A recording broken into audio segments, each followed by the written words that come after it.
इरफान साहब। छोटे छोटे दो सवाल हैं। एक तो ये कि आप अक्सर माशाल्लाह बात करते हैं कि अल नाफे के साथ आप काम करें। आप आई थिंक रज़ाक प्रोग्राम के आप शायद ऑफर करते हैं कि नाफे की टीम में काम करें। तो क्या सर ये पेड है या इंटर्नशिप टाइप होगा? अनपेड अनपेड दूसरा है, सवाल अनपेड है। अनपेड है। मैं बार बार बोलता भी हूँ, अनपेड है, अनपेड है। ठीक ठीक है सर। हाँ। दूसरा सवाल ये है सर कि डीसीसीएस में एजुकाल एग्जाम पास करने के बाद जो डीसीसीएस जिसने किया है, क्या वो भी अल रज़ाक प्रोग्राम से फायदा उठा सकता है जॉब प्लेसमेंट में? ये हमारी वेबसाइट पे लिखा हुआ है, टर्म्स एंड कंडीशंस में लिखा हुआ है। डीसीसीएस वाला, लेवल 3 वाला, लेवल 4 वाला, level 5, level 6 diplomas. DCCS diploma in cloud computing level 3 है। डिप्लोमा इन डेवऑप्स लेवल 4 है। डिप्लोमा इन सिसऑप्स लेवल 4 है। डिप्लोमा इन एआई लेवल 4 है। डिप्लोमा इन डेव सिसऑप्स लेवल 5 है। और diploma in AI ops level 6 है। ये 6 के 6 डिप्लोमास, प्लस इन diploma के साथ अगर कोई स्पेशलाइजेशन डाल देते हैं, जैसे डीसी प्लस ब्लॉकचेन या डीसी प्लस ऑफेंसिव या कोई भी आप कॉम्बिनेशन देख लें, उन तमाम के लिए अल रज़ाक खुला हुआ है। It's open for everyone. Initially हमने सिर्फ लेवल 5 एंड 6 के लिए खोला था, फिर हमने सबके लिए खोल दिया। हमने कहा नहीं, क्योंकि हमारे पास जो डिमांड आ रही है वो बहुत ज़्यादा है। ठीक है ना? तो हमने कहा ठीक है ठीक है सर। सर, खोल दो, क्योंकि हमारा जो मकसद है ना, वो जो हमने स्टाफ ऑगमेंटेशन जो कंपनी बनाई है, उसका मकसद है कि रिक्रूटमेंट इंडस्ट्री को शेकअप करना। ठीक है ना? वो क्या करेगी? सही। सिर्फ लोगों को जाके प्लेस कर रही है, और हमें कोई उनसे कोई मुआवजा नहीं चाहिए। ठीक है ना?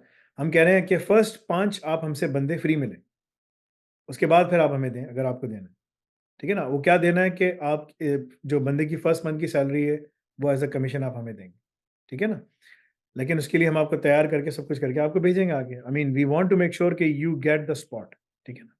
So that's what we are trying to do, because we need to make sure कि हम इसके अंदर इनोवेटिव काम सब चीज़ें करते रहें, लेकर आते रहें, so on and so fourth. ठीक है?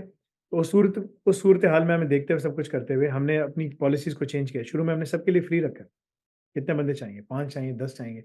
शुरू के 5 आपको फ्री मिलेंगे। आप 5 को इवैल्यूएट करो, देखो, काम करवाओ इनसे, खुश हो, ठीक हो, और आगे ले लो उनसे। ठीक है? बिल्कुल तमाम ठीक है सर। ये तमाम जो कंपनीज़ हमारे पास आ रही हैं, हम फ़ोकस कर रहे हैं मिडल ईस्ट में। मिडल ईस्ट में इसलिए कि पाकिस्तान एक आज नहीं तो कल इम्प्लोड होने वाला है, अंदर से। इम्प्लोड का मतलब होता है अंदर से फट जाए। ठीक है ना? लोग यानी कि अंदर जी सर। इतने वो हो रहे हैं कि फट जाएगा। इंडिया में ऑलरेडी फटने वाला है। इंडिया में मुसलमानों पे ज़्यादा जल्दी बुरे हालात आने वाले हैं। पाकिस्तान में तो दबा के रखा हुआ है ना, इंडिया में बहुत ज़्यादा होगा। और वो बस अब इंतज़ार कर रहा है कि इलेक्शन तुम्हारे 6-7 महीने के, तुम कहाँ इंडिया से हो, किधर से हो? मैं पाकिस्तान से। तो इंडिया में जो लोग बैठे हुए हैं ना, तो वहाँ पर अभी ये काम जल्दी होने वाला है। यानी कि वो सिर्फ इलेक्शन का वेट कर रहा है। 6-7 महीने का उनका इलेक्शन होता है, क्योंकि इतना बड़ा इंडिया है। बिलियन लोग वोट दे रहे हैं उसमें, व्हाटएवर उनके अंदर जो भी बिलियन की एक सर्टेन परसेंटेज है जो वोट डाल रही है। ठीक है? बट द पॉइंट इज़ के बहुत बड़ी मतलब कि वहाँ पर वोटिंग चलती है, सब कुछ चलता है। He is already on his way to get basically his मतलब कि majority. The moment he is going to get his majority, उसने ऑलरेडी टीवी के ऊपर आकर सब जगह आके बात करना शुरू कर दी है। ठीक है ना?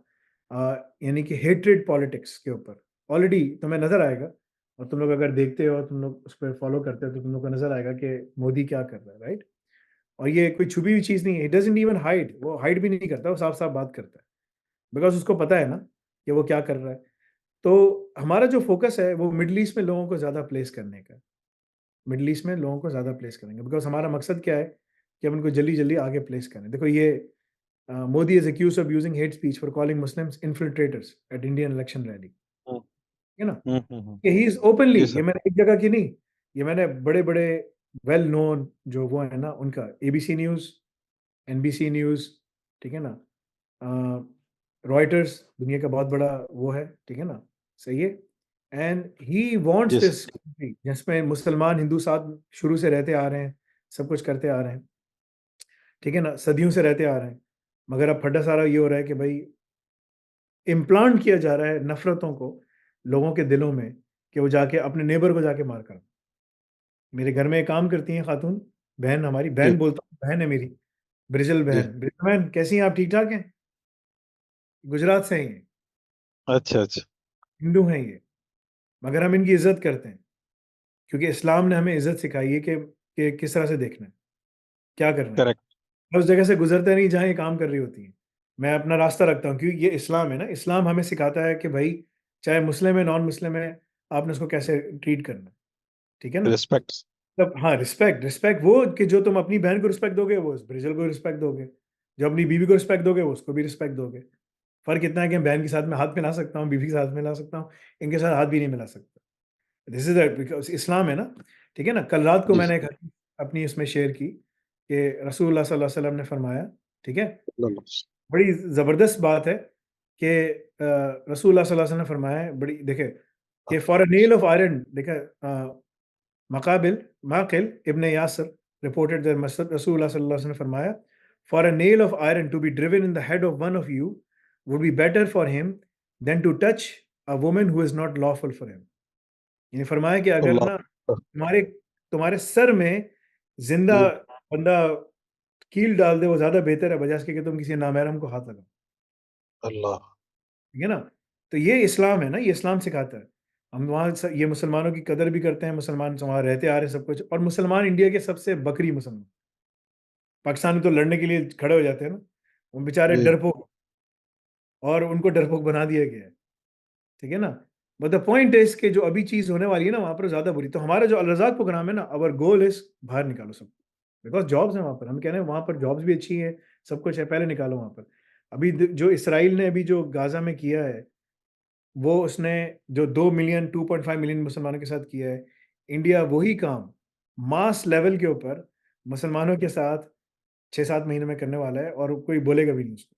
वो ज़्यादा बुरे तरीके से, he is known as the butcher of Gujarat, do you know? जी। मोदी जी, को जी सर। कहते हैं गुजरात का कसाई। ये बहन भी गुजरात से है। मैंने उससे पूछा, बहन ये क्या हुआ? कह रही मुझे तो कुछ नहीं पता। ठीक है ना? ऐसे ही। No problem. सो अच्छा आवर सर, एक goal is to move people outside. This is जी आवर सर। प्राइम। अगर किसी को वहाँ जॉब करनी है, मर्ज़ी करे, हम मना नहीं करते, लेकिन हम रिकमेंड करते हैं कि बाहर निकले।